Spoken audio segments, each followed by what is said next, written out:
திரௌபதி 2 படமானது வரலாற்றை பார்ப்பதற்கு கூட்டு வந்தக்கூடிய எடுக்கக்கூடிய படம், குடும்பத்தோடு பார்க்கக்கூடிய படம். இங்க இருக்க இஸ்லாமியர்களால் மதமாற்றப்பட்டவர்கள் நமக்கு இந்த நாட்டில் பல்வேறு கோயில்களை இடித்தது, இது மாதிரியான சம்பவம் எல்லாம் வெளிநாட்டிலே இருந்து வந்தக்கூடிய அந்த இஸ்லாமியர்னால் பாதிக்கப்பட்டதுங்கிறத கண் முன்னாடி கொண்டு வந்திருக்காரு. இதற்கு நம்முடைய டைரக்டர் மோகன் அவர்களும் தயாரிப்பாளர்களும் அதில் நடித்தவர்களுக்கும் மிக சிறப்பாக நடத்தியிருக்கின்றார்கள். இது மறைக்கப்பட்ட வரலாறு. இதை ஒரு கொண்டு வந்ததற்காக டைரக்டர் மோகன் அவர்களுக்கு ஒரு மிகப்பெரிய பாராட்டு தெரிவித்துக் கொள்கின்றோம்.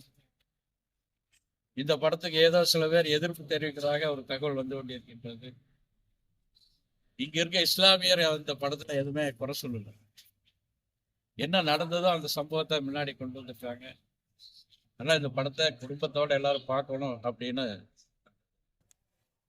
பல்வேறு பிரச்சனைகள் சமீப காலமா ஏகப்பட்ட பிரச்சனைகள் பொழுதுபோக்காக பார்க்கக்கூடிய படங்களையே பிரச்சனை பண்ணக்கூடிய சூழ்நிலை எப்படி பார்க்க? இந்த படத்தை கதை நயத்தோட பார்க்கணும். இது இந்த திரௌபதி 2ங்கிற படம் வரலாறு. இது நடக்கக்கூடிய சம்பவங்களை தான் கொண்டு வந்திருக்காரு.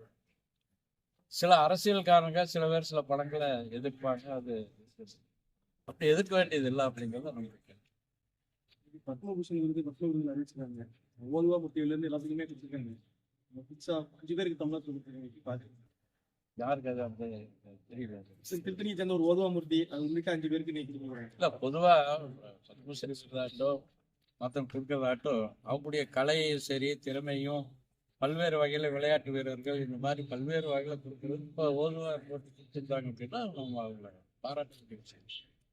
திருப்பரங்குன்றம் விவகாரத்தில் எப்படி இருக்கு, என்ன செய்யறது அடுத்த திருப்பரங்குன்றம் இந்த அரசாங்கமானது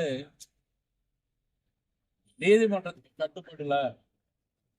சில இடங்கள் அவங்களுக்கு சாதகமா இருந்தா நீதிமன்றம் உத்தரவு அப்படி சொல்றாங்க. இந்த அரசாங்கத்துக்கு எதிர்ப்பா அந்த மாதிரி ஏதாவது இருந்ததுன்னா நீதிமன்றத்தை குறை சொல்றாங்க. திருப்பரங்குன்றத்தை பொறுத்த வரைக்கும் ஒரு நீதிபதி கொண்ட பெஞ்சு சொல்றது சரி, அப்பீலுக்கு போன 2 நீதிபதி சொல்லக்கூடிய பெஞ்சும் சரியான தீர்ப்பு சொல்லியிருக்காங்க. இதையெல்லாம் விட்டுட்டு அவங்க மறுபடியும் சுப்ரீம் கோர்ட்டுக்கு ஏதோ அப்பீல் பண்ணிக்க ஒரு தகவல் இருக்குது. நீதிமன்றத்தை மதிக்கணும், அது சரியான விஷயமான பார்த்துக்கணும். நம்மளை பொறுத்த வரைக்கும் கருணாநிதியா இருந்திருந்ததுன்னா எண்ணெயை வாங்கி கொடுத்து மேல தேவமேல் சொல்லி இருந்திருப்பார். இப்ப இருக்கக்கூடிய முதலமைச்சருக்கு தப்பான யாரோ வழிகாமிச்சிட்டு இருக்காங்க. அது தப்பா போயிட்டு இருக்காரு. முழுக்க முழுக்க இந்துக்களுக்கு மாத்திரம் விரோதமா போயிட்டு இருக்காரு. கிட்டத்தட்ட இந்த திமுக ஆட்சி வந்த பிறகு 175 கோயிலுக்கு மேல இடிச்சிருக்காங்க. பல்வேறு திருப்பரங்குன்றம் சரி, திருப்பூர்லையும் கூட முருகன் குன்று அப்படி இருக்கக்கூடிய கோயிலை இடிச்சிருக்காங்க. இப்படி பல்வேறு இடங்கள்ல இந்த மாதிரி இந்து கோயில்லாம் இடிச்சிட்டு இருக்காங்க. சட்டவிரோதமான சர்ச் இருக்குது, சட்டவிரோதமான மசூதி இருக்குது. அதுக்கெல்லாம் கலெக்டர் பர்மிஷன் வாங்க இல்லைன்னு ஒரு ஆர்டர் போடுறாங்க.